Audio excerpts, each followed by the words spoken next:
to NBA Cinema, guys. So I want to talk about George Karl on today, as Nancy Lieberman exposed something that many people already were thinking about George Karl. She brought it to the surface. And we're going to key in on two players, Boogie Cousins and Kenyon Martin. But also, we know the well-documented issues with Carmelo Anthony. What we didn't know is George Karl, during his time coaching Seattle Supersonics, he had a problem with Ray Allen. Yo, what it do, man? Welcome to another episode of Li+Sports, man. And today we talking George Karl. Man, I got an interesting video from NBA Cinema, man, basically saying George Karl is probably the most racist coach in NBA history. And before we get into this video, make sure you like, subscribe, share, and please leave all comments below. Now let's lock into this video. Now, a lot of the other three that I mentioned, obviously, there's been character issues mentioned in the media, and so you can paint that a certain way.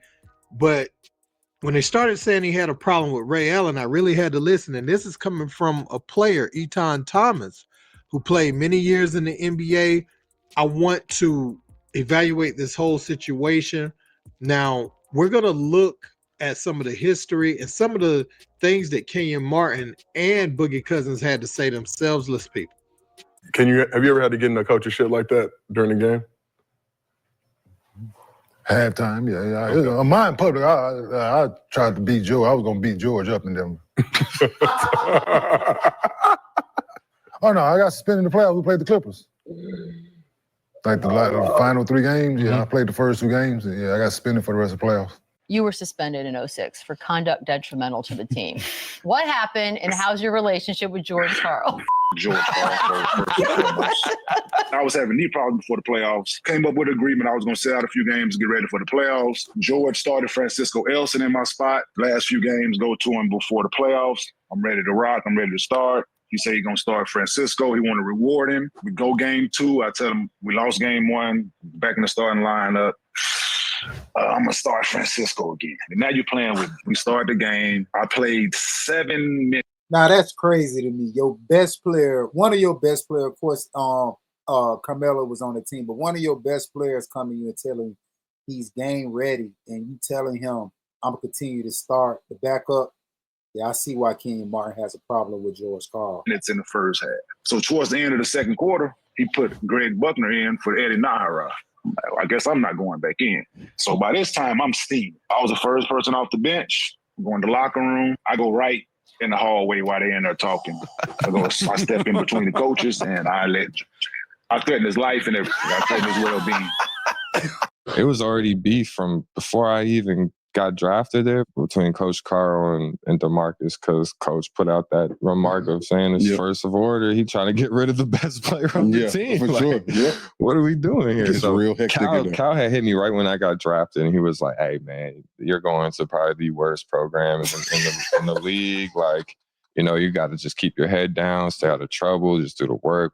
Hey man, can you imagine that, man? You get drafted. That's supposed to be like the most happiest time in your life. And then you get a phone call and say, hey, man, you going to the worst place in the league because of the coach. That's crazy. Oh, wow. And it was like, yeah, whatever, cool. And it was like that, though, bro. It was so weird in that first year. It was weird. It was weird, bro. I'm like, this is the league, bro. You know what I mean? That's your first experience.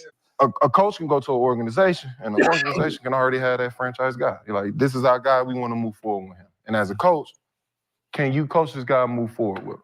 If the coach agrees on it, then you agree on it.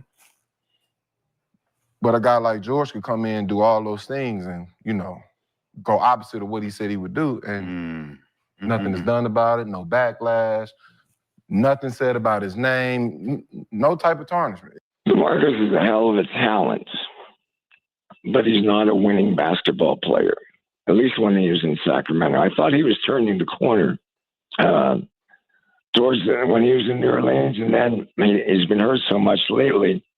And I really think I brought a new dimension to DeMarcus's game, letting him go outside and play freely and more openly. I think DeMarcus is one of these few guys who can play outside or can play inside, and I think that's an asset. but he also is playing in the era that the big man is losing its impact and in value in the game. You know, the one thing I was always I always believe the beef Boogie Cousin had with George Karl is one of the main reasons Boogie career ended early in the NBA. That was a very publicized beef, and in my opinion, it didn't go well for Boogie, and it probably was one of the main reasons why we don't see him in the league anymore. justified by is a lot of games I coached with DeMarcus. He was the best guy on the floor. He was the best player on the court, and we couldn't win. This is the part of the NBA I really don't understand, because it's like you'll love when KG does it, right? Mm-hmm. KG is so loud, commanded on defense. Yeah. And if you watch DeMarcus Cousins, he was like that, huh? No, but it goes beyond that. If you want to talk about it, I will. Yeah, go ahead. They were two times in the locker room. He tried to beat up George Karl. Oh, I know that part. and that's why he's not given a chance, because that coach's circle, it is no joke. Yeah, and George Karl is and I thought I just say? I just said it. That beef with George Karl, I think, is one of the biggest reasons why Boogie's not in the NBA. Not the fact that Boogie tried to fight Coach Karl a couple of times in the locker room, and like she just said, that coaching fraternity is real tight knit.